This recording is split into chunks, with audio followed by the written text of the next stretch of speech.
Great. Hi, everyone. Thank you so much for joining this virtual conversation. Want a climate forward city? Start with your public realm.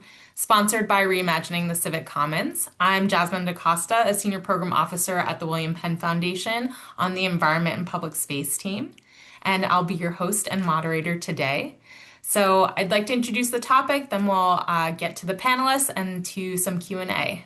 So, at a time when the federal government is backing away from meaningful climate action, it's critical that local communities prioritize and invest in environmental sustainability. Investing in sustainability through public spaces is not only about reducing emissions or managing stormwater, it's about designing civic assets that supports both ecological systems and human social connection at the same time. If you're interested in creating places of connection in the public realm that can also act as powerful climate infrastructure, you're in the right place. Today's webinar follows Reimagining the Civic Commons release of Investing with Intention, Environmental Sustainability, a national report demonstrating how public spaces can be powerful climate infrastructure. We'll share a link to download your complimentary copy in the chat.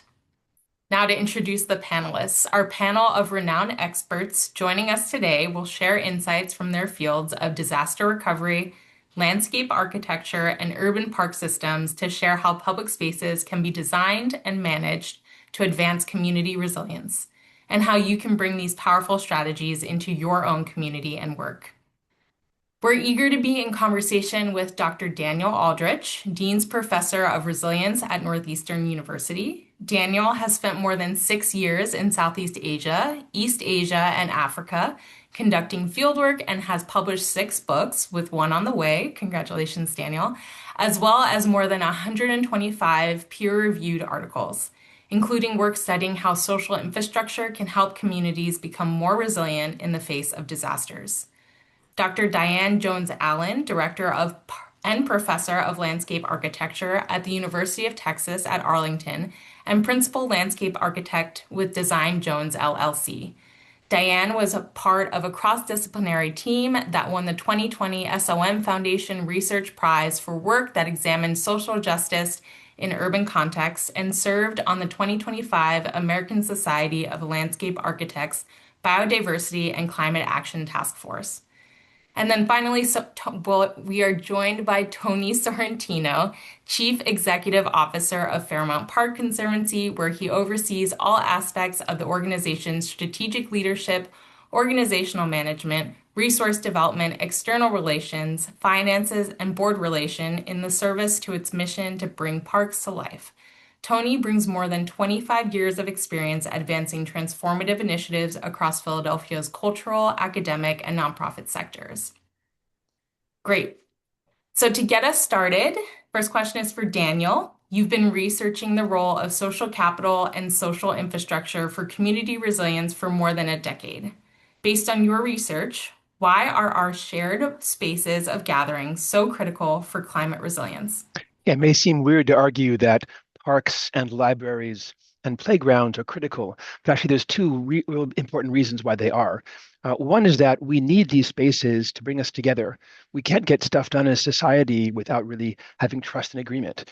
And these parks, playgrounds, outdoor spaces, and libraries, they're one of the few places left in society we meet people different than us. We call those bridging social ties. That's one reason. The other reason is that many of these parks and playgrounds themselves serve as what we call blue-green infrastructure. There's a great example here in Boston. It's a massive outdoor space. It looks like a soccer field, but when it rains a lot and it floods, that space absorbs water. So these spaces simultaneously connect us and give us the connections that we need to make choices, to make a better society, and they also themselves work to mitigate the consequences of extreme weather. Excellent. Thank you. Next question is for Diane. You recently served on the American Society of Landscape Architects Biodiversity and Climate Action Task Force. What role do you see for the design community and specifically landscape architects in advancing climate action through public spaces? Well, thank you. It's one of our key roles because, as was just mentioned, those spaces, those outdoor spaces, the spaces between the buildings, are the spaces that we design. And so it's really important. I think we play a leading role.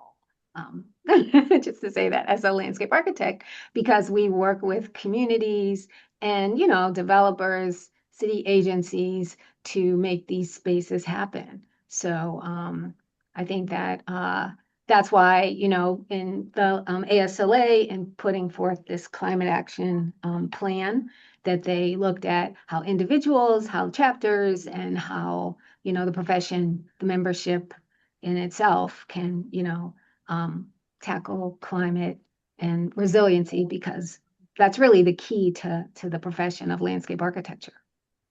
Wonderful.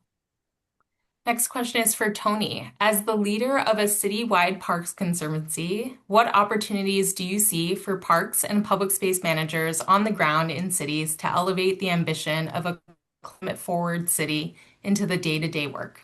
Thank you. It's great to be here with everyone. Thanks so very much. I think, in short, the opportunity is to embed climate thinking kind of into the everyday work of it all, right? That resilience isn't a separate initiative from park management, but that these things are connected. Here in Philly and in urban park systems around America, we're learning more and more that this is climate infrastructure as much as it is amenity. And on that part, that being on the ground means that the way you design a park not only says who's invited, but how you're preparing for the future of that park to be a resilient element of the city. We like to think of it here as a living laboratory. Philadelphia's got the 10,000 acre Fairmount Park system. It's maybe the largest urban park system in America. And so the way we go, so goes the climate resilience of Philadelphia, an older city with a lot of older infrastructure. So we have to be regenerative in how we think about maintenance and the people who are doing the maintenance, and that those folks see themselves as almost climate warriors, kind of on the ground working with us. How we train them and how we prepare them is essential to the city. So parks don't manage themselves, people manage parks. And if we're going to create amenities for great quality of life, we have to create green infrastructure for the future of the city, day to day, week to week, month to month, every year. Great. Thanks so much, Tony. There's so much overlap in what you all just said. We're going to do this popcorn style, so whoever feels moved to answer the questions, please do so. The first question that I have for the whole panel is: the intersection of climate and public space is inherently local. What do you wish local decision makers, policymakers, and funders prioritized? So Daniel, I'll jump in here. I would say two things. One is more data on how important these facilities are. I found oftentimes they're an afterthought. Like, we assume that of course they're going to be fine, or it's doing well, rather than understanding what's really happening, who's using, as Tony said, who's using that park, who's coming in. As Diane said, these are really critical spaces between the buildings. Oftentimes they're left to last, they're funded last. And even with other areas beyond spaces like libraries and so forth, they're politicized. So one thing would be collecting more data on how they're used and how they're helping society. I would say, and to piggyback on that, I would say that they should prioritize communities. So because each community, like, we like to use the word community, like each community is not they're not a monolith. So I think getting to understand the context and where these things are happening, and understanding that each community actually has knowledge. They have knowledge of their community. They know things because they live in it. They see where the puddles are. They see when things are eroding. They see the desire paths. They see all these things that impact, climate and design. And so I think we should prioritize communities and their knowledge more. I'm going to jump in as well. Government officials, the people that, you mentioned, they should prioritize that more. Yeah. I love both of these answers, and I'm going to try to connect the dots between the two of them, because data is so important, right? For measurement and evaluation. As we go about the business of advocating for parks, you have to have data to tell stories. Data can turn numbers into stories, and that's critical. How it's used, when it's used, data around maintenance, budgets, these kinds of things. We want people to kind of connect those dots. But I think, what Dr. Allen said is absolutely incredibly important.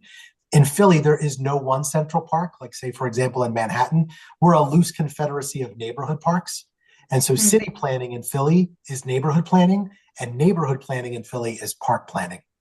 And so to get the mayor and this mayor's into it, and to get the city planning commission and the Parks Department and the Streets Department and the members of City Council and the civic leaders kind of thinking about parks as a form of, I'm going to pardon the pun, but grassroots up urban planning is really essential for us. Excellent. And I've been taking notes as a funder, so thank you for all of those great points. The next question is, we are facing an enormous pullback of federal funding for climate action. What are some innovative ways you've seen local communities invest in public spaces to support environmental sustainability that don't require federal buy-in? So echoing off the need for more community voice and prioritization.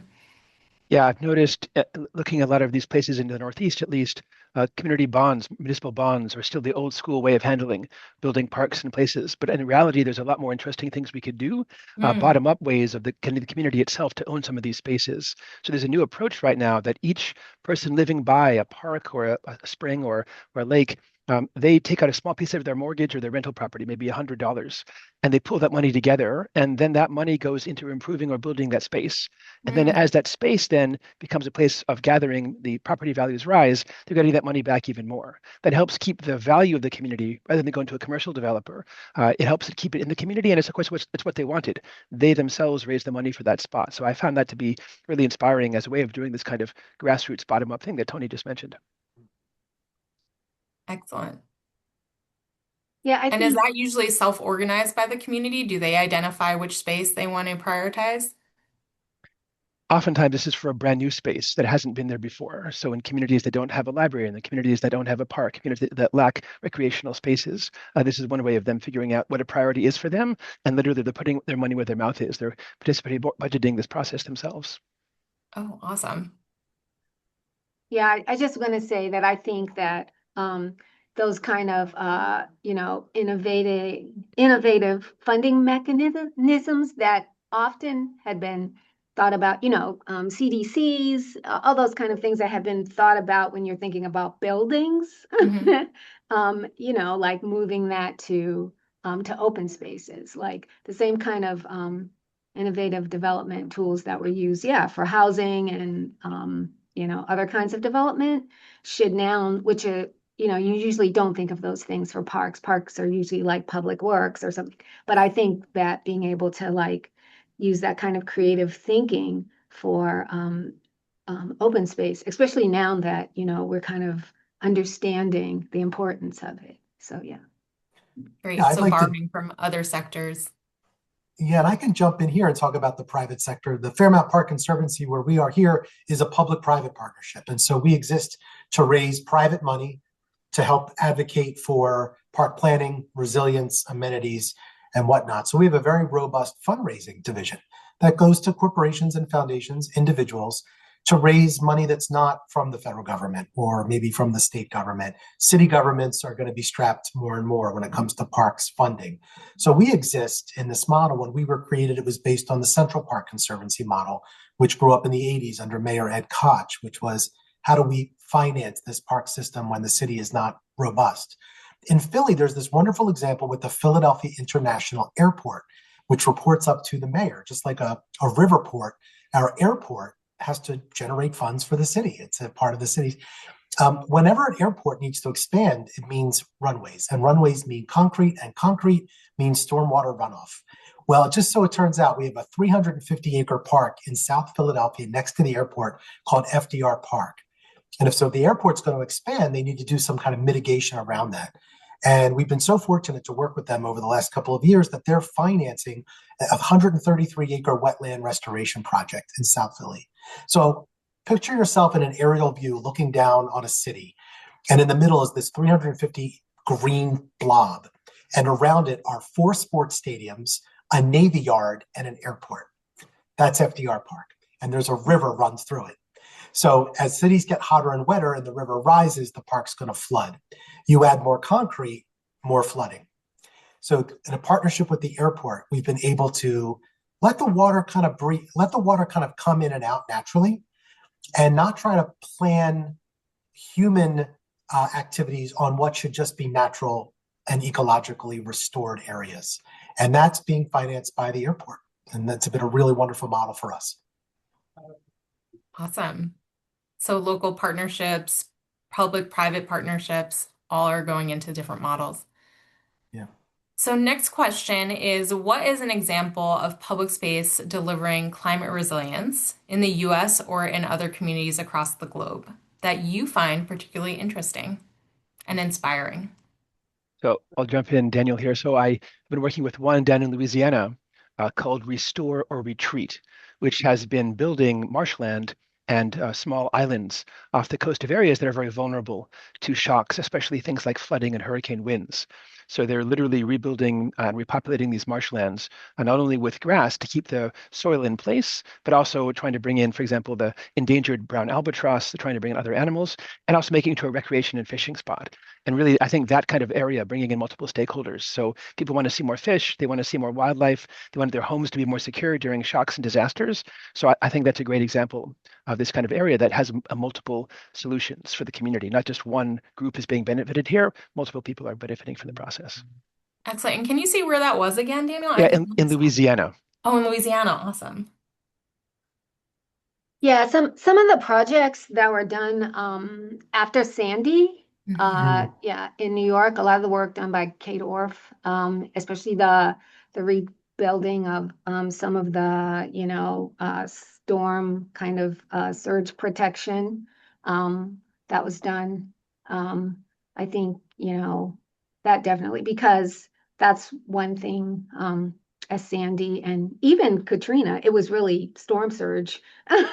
So there've been a lot of landscape projects now that are kind of off the coast of cities that are looking at different ways to protect from storm surge, which is Yeah. you know, I really. want to pick up on New York. I think that's a good one, Professor, because I think what's happening at Battery Park City and the Battery is something to really look at. What they did was they took what was an edge of the city and they made it kind of defensible. And it's protecting millions of people and billions of dollars of investment. But at the same time, Battery Park is beautiful and it's alive and it's open. If you go there, the thing that I like as an urban planner is I like the way that they took things like infrastructure, berms, uh, promenades, things that are physical, and they make them kind of civic. So it can do double duty. You have this beautiful berm that's absorbing water, but also gives you an incredible view elevated up from Manhattan. I think what they're doing in Battery Park City reframes it as both a great place to visit and a place to protect Manhattan for the future. And that's kind of redefining what park space is for. And then another example, I think the listeners and watchers could lean into is Tom Lee Park down in the river in Memphis, Tennessee, overseen by the talented Carol Coletta for many years. That's one to really kind of dig into. First of all, it embraces the rhythms of the Mississippi River. It kind of leans into it instead of trying to hold water back. It kind of goes with it, which is super fun. And they're doing all the right stuff. Healthy trees, native trees, healthy soils, native soils. They're cooling a hot city, but they're also kind of creating a place. They're placemaking and doing climate resilience at the same time. So I think Battery Park City in Manhattan, Tom Lee in Memphis, north, south, scales are different, but this idea of placemaking and resilience in the same space, that's what we all should be doing. I can jump in with one more international example. I just remembered from Europe, actually, the Bentham Plain space in Rotterdam, which is normally almost like a skate park and public civic area that becomes a massive swimming pool and collective area when it floods and rains there. So again, another area that combines use for social gatherings, for building trust, for building engagement, people outside their homes, putting their phones down, hopefully, but at the same time helps to absorb that water that regularly floods Rotterdam. Oh, those are great examples. Thanks, everyone. Next question is, along with capital projects serving as an opportunity for increasing climate resilience, what role do you see for some of the softer work of public space efforts, such as public programming, communications, and storytelling, or process to contribute to this goal? I can So jump I in if think, that's oh, okay. go No, go ahead, Dr. Allen. Please go. ahead. No, She mentioned storytelling. I got all excited because that's some of the work I've been doing. I've been looking at maroon communities that were living in the central wetlands, and it's part of the history of those wetlands, which wetlands are really um, important to climate resiliency. But the key to that is just that those stories are that history is a way to connect people because you talk about landscape architects and funders and cities, but the citizens actually are the stewards. They're the people that live in it, are going to take care of it, are going to, if it's not being cared of, fuss at their council person, so it's really important to get people to connect emotionally to these places.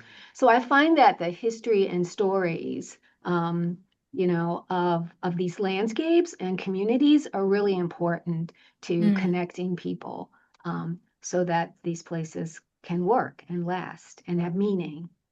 And have buy-in. Yes, and have buy-in. Yes. Yeah, wonderful. Tony. Yeah, sorry, I jumped in. I too got excited about storytelling. I mean, we have this wonderful initiative in Philly that we do with the city's Parks and Rec department called the Park Friends Network. There's over 140 individual park groups, friends groups of all varying capacity and size in different parts of the city. And we run this program twice a year with them called Love Your Park, where we're getting people out to kind of do the maintenance, kind of get out there. I mean, they're out there every weekend, but we really get 2 signature events. And we help them build up their capacity as these friends groups. And that could be a rake, and it could be like leafing, getting bags for leaf collection. It could be that kind of stuff. But lately, we've been leaning into a different kind of capacity building. Do these groups have a social media account to talk to their friends and neighbors to get people out? Are they carrying on the social life that gets built out of volunteerism when we're not actually out in the park? And are relationships being made? And I recently posted something on our blog about parks as a cure for loneliness. I mean, this country, maybe this world, is going through a loneliness epidemic. And we're spending a lot of time on screens, and in my opinion, not enough time in the green. We got to get off the screen and get into the green, and that's where we can be building friendships. I was at an MLK cleanup day. I hit different parks around the city in one day, and I met the same young woman at every event. Different woman, but the same personality, same archetype. She was probably in her mid-20s. She just moved to Philadelphia for work. She didn't know anybody quite yet, and she came out to the park cleanup to meet people in the community. And I met that woman over and over again in different parts of the city. And I thought, this is it. This is capacity building. This is storytelling. This is socialization. This is a cure for loneliness. And at the same time, we're doing something right by the city. So we're really leaning into that here. People here are very passionate about open space. We have to give them some necessary tools to kind of be more than just passionate, but skilled. And I would just add one more example I thought of just now about this idea of storytelling and communication. There's a program in Japan called Ibasho, IBASHO, which is run for and by people over 65. The idea of building a network, but also gardening, selling their products, doing a cafe, being involved in the community. And they have been so popular, actually, that they've now opened up a branch in the Philippines and in Nepal as well. So they've gone abroad. These 65 plus Japanese people have gone abroad to, in a sense, sell that product, which has been a fantastic way of demonstrating their love for it and also their engagement with other communities. So I thought that was a great example of building what we call bonding and bridging ties. Bonding ties in the community where you have with people that are like you, and then building ties to people that are quite different than you in other countries as well. Oh, that's such a great example. Thank you. So I have just a few more questions here, and then we'll turn to questions from the audience. So the next question is, how can this approach of investing in robust, nature-rich social infrastructure as a resilient strategy become the norm rather than the exception?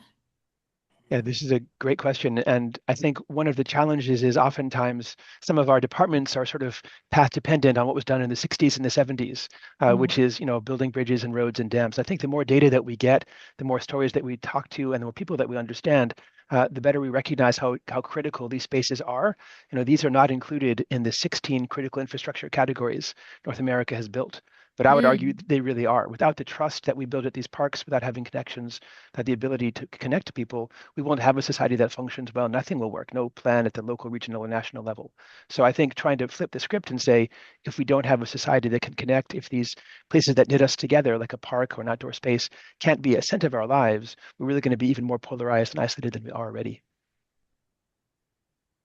Right. I think, getting people to connect to and educating people in kind of a natural way. For instance, here in Arlington, Texas, there's a park called Vandergrift Park, which has a stream. It's really the Johnson Creek, and it runs through the park. It runs through almost the whole city. It connects to the Trinity. So it, captures a lot of water, right? And really kind of protects the city.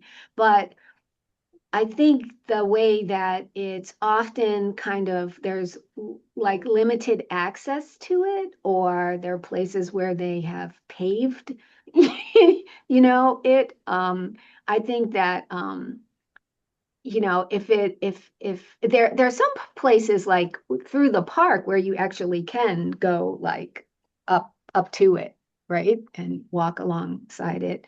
My dog used to love to get in it, but so I think where you can have more opportunities for people to naturally interact and understand, that this is not just a stream. It's like collecting all this water during flooding and kind of, has a function in saving us. And I think that is through like connection and I don't know, signage, ways to educate people to understand, what these elements are and beyond the recreation and the beauty of them, that they are important to our survival, to climate resiliency. Right. I can just jump in very quickly and just add on to that. I think these are incredible answers. From the public-private partnership perspective, a user of the park doesn't really care if it's the Fairmount Park Conservancy doing it or the city's Parks and Recreation Department. They just want a great experience and they want a great park. And we're whacking it up behind the scenes, like who's doing what, who's paying for what, how are we delivering that experience? And I think that's particularly powerful. The public-private allows us to move a little faster. It allows the city to de-risk some things, allows us to share risk on capital projects. Sometimes it can bring a little bit more innovation from the private sector, but we're no less accountable, right? And I think that matters to people because you have to build this kind of trust, whether it's the private in the private partner or the public in the public partner. Every planting, every capital program, we have to make what we're doing for climate change in particular very legible to the public, that this is a project and that it's, like I said, it's going to do two things. It's going to create something beautiful for your city, fun and recreational, while simultaneously we're going to illustrate for you how we care about the city to make it more resilient for you and the next generation. And that is storm management, that is tree canopy. I forget which landscape architect said it, but landscape architecture is the only art form that works in 4 dimensions. It needs time. Mm. And so you have to build trust. Trust takes time. It also can go away really fast if things aren't done fast enough, right? So sometimes you move too slow, sometimes you move too fast. That's a little bit of a dance you have to do, but the ambitions are right. It's delivering a high quality product for the citizens of the city. In the process, making it legible so that you build trust, so that people feel like there's a sense of momentum. Wonderful. Just a follow-up question there. I'm hearing trust, I'm hearing accountability. I took some more notes, connection, education, an opportunity to interact. How else might we move more people to see public spaces as part of the solution?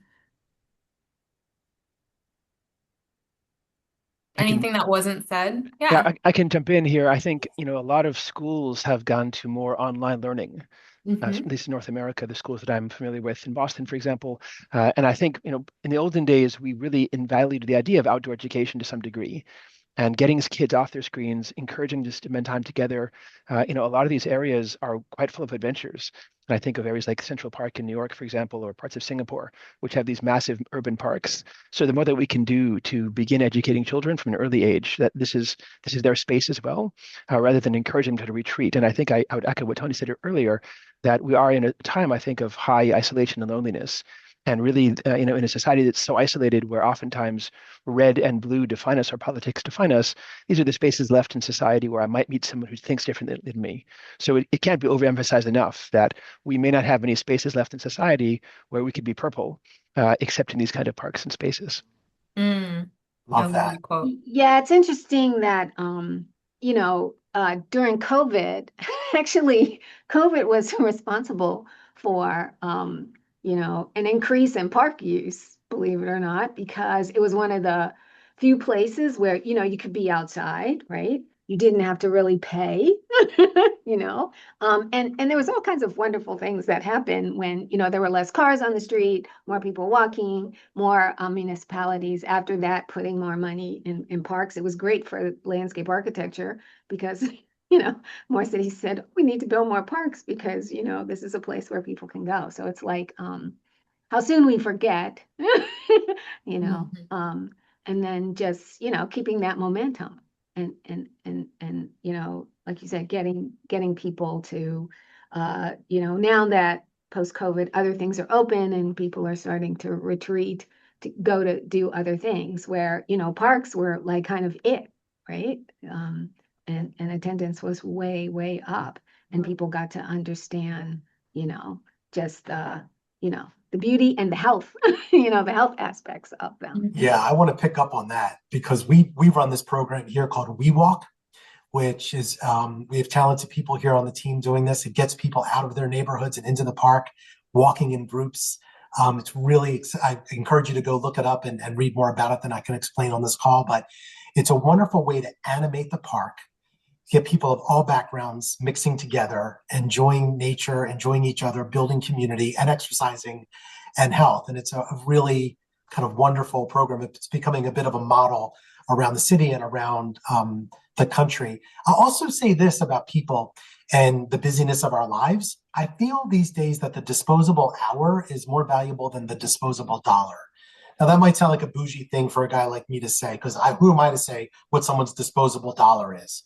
But my point is that we're all pressed for time, and we're not kind of taking the time to do those things for ourselves. And yet we've got parks around us that an hour of our time is just the multiplier effect of that in nature is just, it's almost limitless. And find the hour to do the thing in the park. And I think I promise you the benefits are there. Awesome. So find the hour, create the space to have a relationship with the parks and public spaces around us. That was wonderful. So I think we have a few questions from the audience. First, there's a comment from Gary. Gary says, let's talk about streets as a part of the public space and their transformation from an auto-centric function to one that promotes the use by people of all ages and abilities using all modes. Such an approach creates a transportation system that fosters interaction between people. And then Gary asks, can you speak to streets and other types of public spaces that might deliver on resilience beyond parks and green spaces? I can cover this one. Other types of public spaces that deliver resilience. This is great. I mean, for me, my favorite example of this are Barcelona's superblocks, where now what they've done is they've literally limited street traffic in certain areas in Barcelona, so it's only foot traffic. And local businesses were sure they were doomed, but actually the opposite happened. As people began to walk more, they began to shop more rather than being worried about their car getting towed or how do I get there or whatever. So Barcelona had a lot of opposition. The mayor had a lot of opposition, but when it went through and they tried it out, it showed it worked quite well. So that's an area where streets themselves become part of the social fabric. Kids can walk in the streets without having to get worried about hit by a car. Pedestrians have more freedom. People can bike or roller skate, whatever else they want to do. I think that's a great thing. And also, we know a number of American cities now on the weekends often close downtown areas to cars, again, demonstrating the importance of walking and spending time there. So really, really happy to see those kind of examples both in North America and in Europe. And the reduction that greenhouse gas comes from building a super block where there's more limited cars and transportation going through. But they still do let ambulances, is my understanding, and then public transit go through. Yeah. Yes. Okay, great. Yeah, I think, it's directly linked to transportation availability too, because, the more transit you have, the more walkable places tend to be because, you have to walk to the bus stop or the rail stop. And, I live in DFW, which is very automobile centric. Mm. Actually, the city I live in is the largest city in North America with no public transit. We have no public transit in Arlington, even though Dallas, Fort Worth, the cities around us do. Wow. And you'll find that the places that have transit and are more walkable, yeah, tend to be the places where people, want to go. So I think, I mean, this is a bigger conversation about rethinking the automobile and trying to be more transit, friendly because, streets, provide all kinds of things, sidewalks for people to walk, but they also provide really great places for green infrastructure and rain gardens and to plant trees and, for heat island effect. So, yeah, there's, and doing that in a way that's kind of multimodal and then has the impact of dealing with climate but transportation and then interaction and even economics. But I think some cities do it and then some cities push away from it. I do think it's a hard thing for Americans to, we're very car oriented. I guess unless you're in that kind of corridor on the East Coast, maybe. Um, but um, but I think that's something we'll have to continue to deal with. We're car oriented up here too in the Northeast. There's no doubt about it. But I love this question about streets because it makes me think about comprehensive planning at a citywide scale, which is I talked about Philly being a loose confederacy of neighborhood parks. We ought not to think of them as divorced from the street network around them. And so the streets are a way to get to the parks as well. My park that we was talking about before, my favorite park in the city, FDR Park, it's at the end of the Broad Street subway line. So for less than a couple of bucks, anyone from anywhere in the city can get on public transit, which terminates into a 350-acre park, of which a third is wetlands. And it's tremendous. And there are people that come, we know that there are people that come from really inner city neighborhoods where it's lots of concrete and no nature. And what do they do when they get there? They actually walk the street pattern within the park. And just so for the park nerds that are out there, this is an Olmsted designed park that Frederick Law began, but his sons finished. And so Olmsted scholars walk through it and they're like, oh yeah, this is Olmstedian. This is Central Park right here in Philly. This is Boston. This is Louisville. This is Buffalo. It's all the infrastructures here. Parks can be in the street network like this one is, and can be a little, now they have, what's fun when you get here is you're not battling with as many cars when you are out on the street. And so I don't know if we think about it quite enough that way, that a road network in a park might not be for cars. Great. And I'm seeing a lot of engagement in the chat of other national and international examples in addition to what the panelists have shared. So keep them coming. There's a lot of park nerds, Tony, in the audience. The next question comes from Jordan Rash, and Jordan says there are a number of communities with large public capital projects underway. How do you all see dovetailing into things like flood control infrastructure, transit bike, pedestrian projects, and affordable housing development? What can public entities leading large capital projects do better to work with community-minded investors, like community foundations, to ensure resilience is part of these projects? I can So think of, two-part question. yeah, there's a lot going on in that question. A quick answer would be in San Francisco, the Neighborhood Empowerment Network, the NEN, has spent a lot of time embedded in the community, asking people, what do they want for their neighborhood? Do they want a more vibrant community? Do they want a safer community? Do they want a more walkable community? And I think starting with the community, what they want, always ensures that the final product reflects their vision rather than an expert coming in from the outside and telling them the best practice in Barcelona is this, or the best practice in South Korea is this. We really need to see what the community itself wants to do with that area. And obviously that might be quite different for a Boston community than a San Francisco one. So what NEN has done in San Francisco is spend so many hours in the community. They're a trusted resource now. And the community meets with them and says, okay, look, this area is underused. It's mostly concrete. There's not really much space. What can we do with this? And then together they plan for a future that they both want. So I think starting with a bottom-up perspective, asking the community, embedding in the community is a way to do this. Right. Diane, any thoughts? Well, I was just thinking that, with development, you're talking about large development. The bottom line for developers are, it's business, it's profit, but especially with residential development, people, it's location, right? So often, you can have the greatest development, but it's like what's happening around it.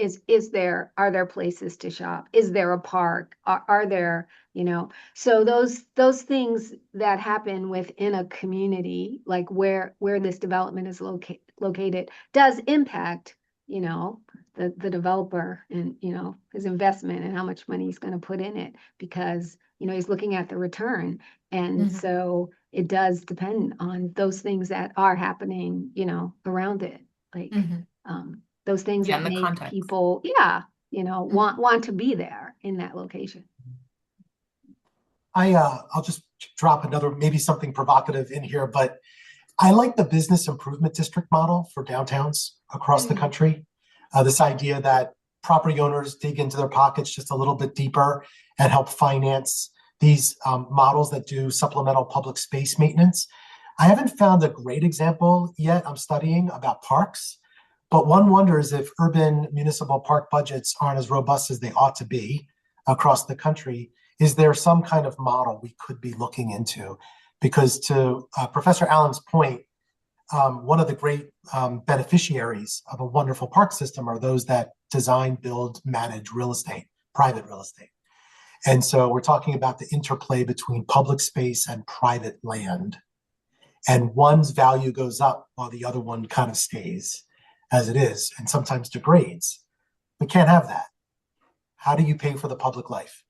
I think that's the question. Right. Yeah, BIDS as an interesting model.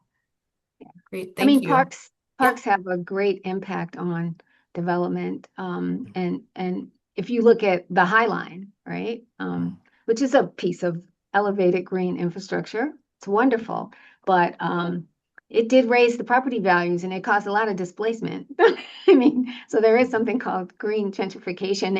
And I think you just have to think of those things holistically. Like you just can't think of the park when you're developing a park or something like the High Line or a piece of green infrastructure. You have to think about the community, the real estate adjacent to it. Like you said, is it going to go up or down because of that? Are people going to come? What does that mean?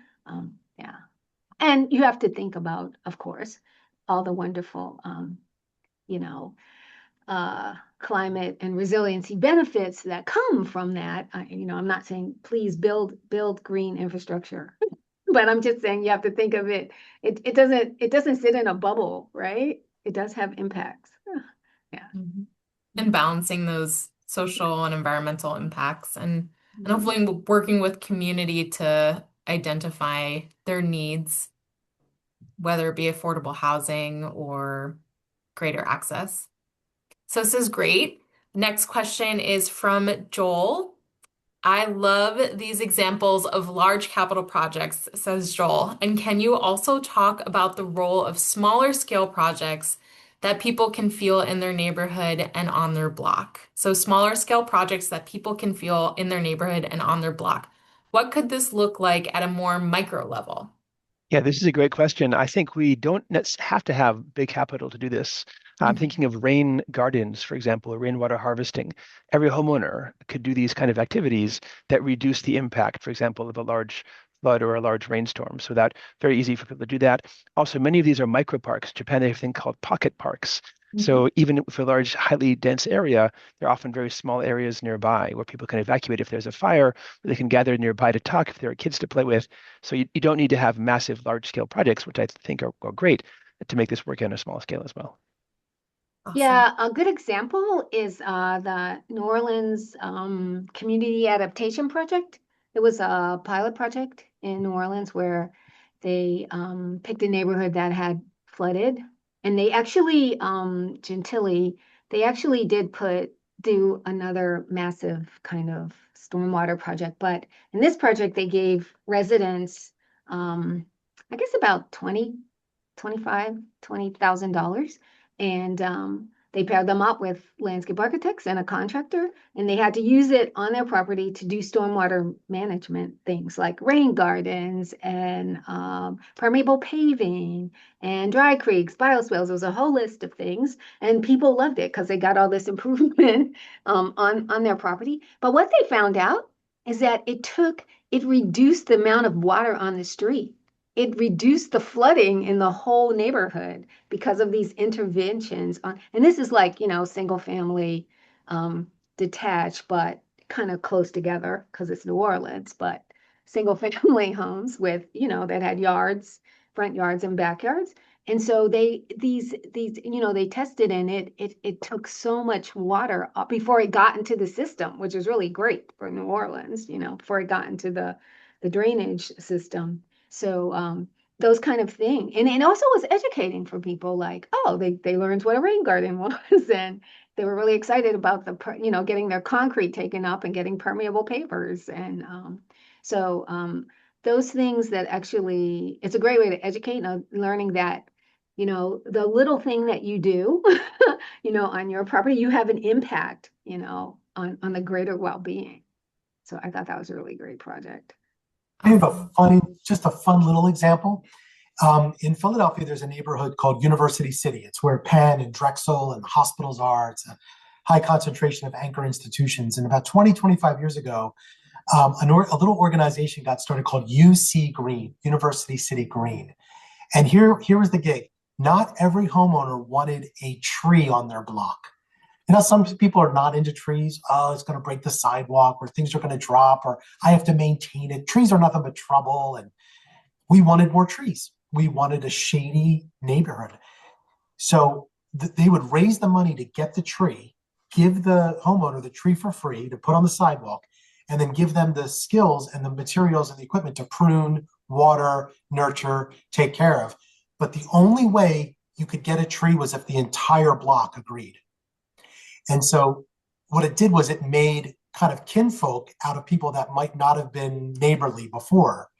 And it forced people into block meetings talking about the value of trees.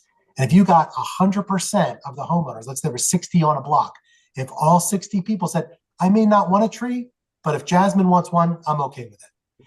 And what it did was it made block community, and trees were the kind of lubricant that got people kind of talking. And that organization is now 25 years old. It's small but mighty, and just a real micro example of how these kinds of things were good for the neighborhood, but it also brought people together. Awesome. So I'm going to try to squeeze in at least one more question from the audience before we do a wrap up. I'm seeing from Sophia Burns, what recommendations for funding parks do you have for a city where there is not a culture of Friends of the Parks group, and where a parks department does not exist? And relatedly from Genesis, what are ways to support long-term maintenance of these public space projects in environmental justice communities? So a question on funding and long-term support for maintenance. I think from what I've seen in successful places like this has been, again, a bottom-up movement. When someone has really encouraged their neighbors to work with them, to have a book reading group, for example, to get together in moments, and from that momentum then start doing something together. I think that's a great example where the community can really start something that wasn't there before and keep it going over a while period of time.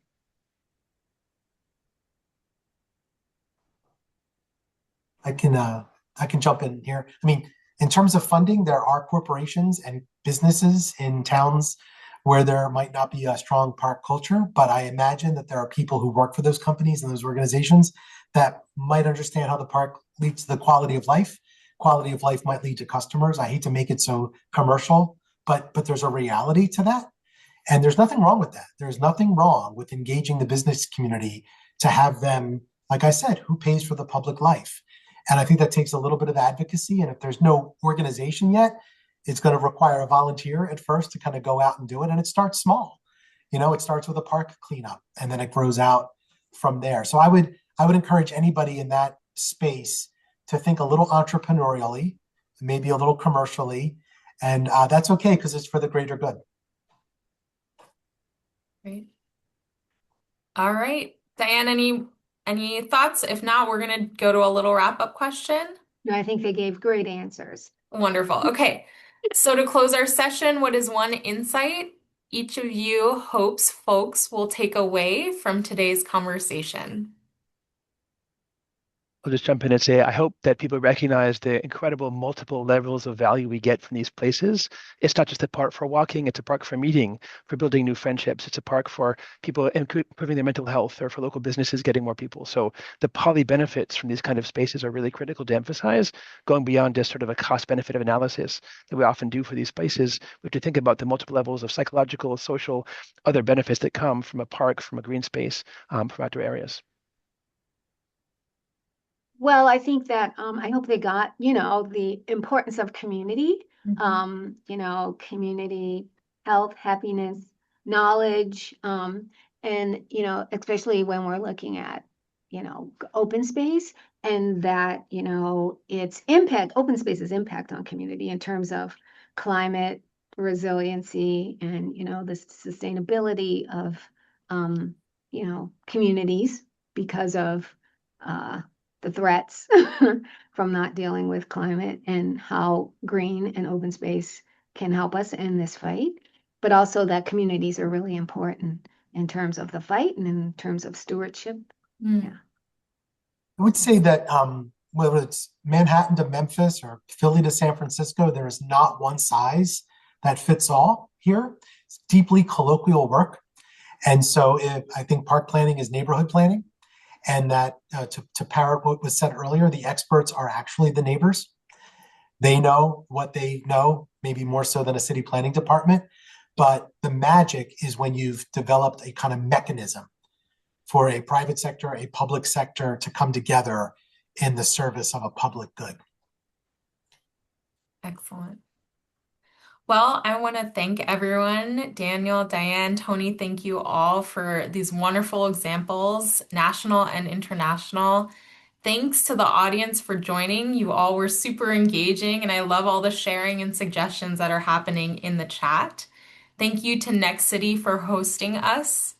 And if you are all interested in learning more about reimagining the Civic Commons, please visit www.civiccommons.us.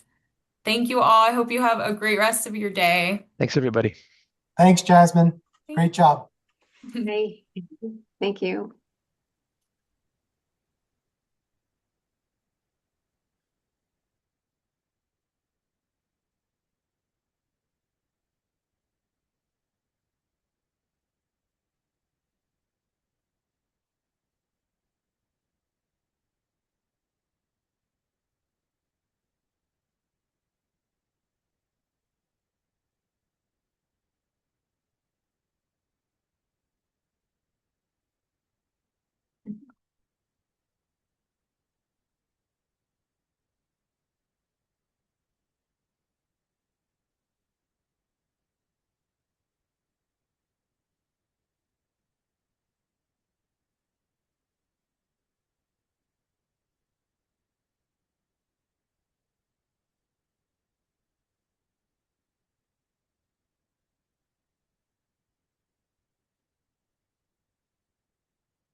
Thanks, Irene. Thanks, Jasmine. That was fantastic. Thanks, Bridget. Appreciate you doing it. Absolutely. I'm so glad you guys asked me. That was really fun. I loved seeing how engaged everyone was. I think the audience here is always very active in the chat, which I think adds a whole nother dimension to the conversation. And I appreciate that too. Yeah.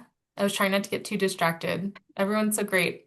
Um, well, let me know if there's anything else you need. Thanks, Sophia. Thanks, Leslie. And I'll stay tuned for the recording and then post that one that is available. Sounds great. Thanks, Well, Jasmine. thank you guys. Bye. Bye.